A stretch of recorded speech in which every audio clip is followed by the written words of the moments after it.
Did you know that in your medical malpractice lawsuit, the defense is going to do everything possible to use your words against you? You want to know what this is all about? Come join me on this walk through the neighborhood as I tell you exactly what this is all about. Hi, I'm Gerry Oginski. I'm a New York medical malpractice and personal injury attorney. Okay, you sued your doctor for medical malpractice, claiming that he was careless and caused you significant harm and injury. Your doctor denies all of your allegations. So now, during the course of your lawsuit, you will be asked to testify during a pretrial question and answer session known as a deposition. Lawyers also call this an examination before trial. This takes place in your attorney's office, and there's no judge present, there's no jury present, but there is a court stenographer there to record all of the questions that you are asked and all of the answers that you give. And that carries the same exact weight as if you are testifying at the time of trial. Okay, so how can this pretrial testimony be used against you? And importantly, why will the defense attorney try and use your own words against you? I'll tell you how.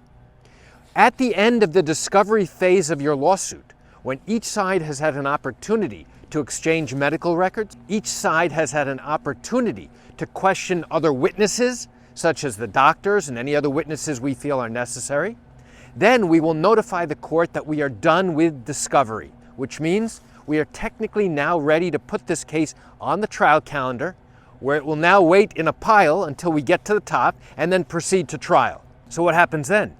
What happens then is that the defense, once we notify the court that this case is ready for trial, the defense is going to turn around and say, hey, wait a second. We think this case should be dismissed before we ever get to trial. And now they are going to formally request that the judge dismiss your case.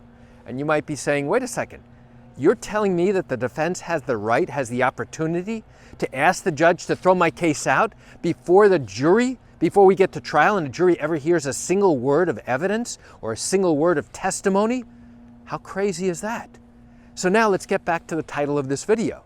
How and why would the defense use your own words against you? I'll tell you how. The defense has to do it in a written format. It's called making a motion.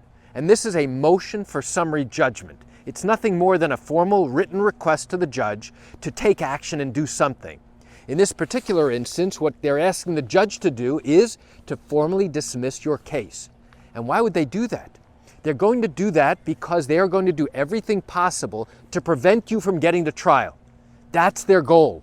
They want to try and short-circuit the whole legal process and dismiss your case before you ever get to trial. So now it's their one last shot at the apple of trying to get your case thrown out. And one of the ways that they're going to support their request to get your case thrown out is using your sworn testimony that you gave during your pretrial question and answer session. Now, the questions and the answers that you gave are transcribed into a booklet, and you are required to read that booklet, this transcript, sign it to confirm that you read it over and there are no typographical errors.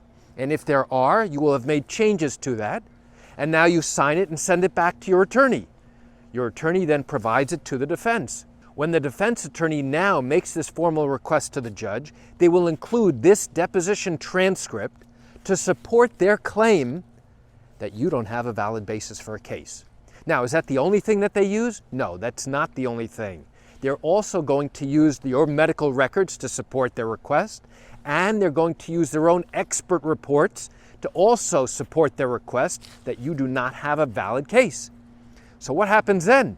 What happens then is that now we have to reply to those papers. We have to use your deposition testimony to establish and to show that yes, you do have a valid case. And yes, there is liability, meaning that your doctor was careless. And yes, you have significant harm and injury as a result of the doctor's carelessness. So it's interesting that the defense will use your testimony, your words against you. We will use them for you to support the fact that you have a valid case. So why do I share this great information with you? I share it with you just to give you a sense of what really happens in these medical malpractice cases here in New York. You know, I recognize you're likely watching this because you want to see the beautiful scenery.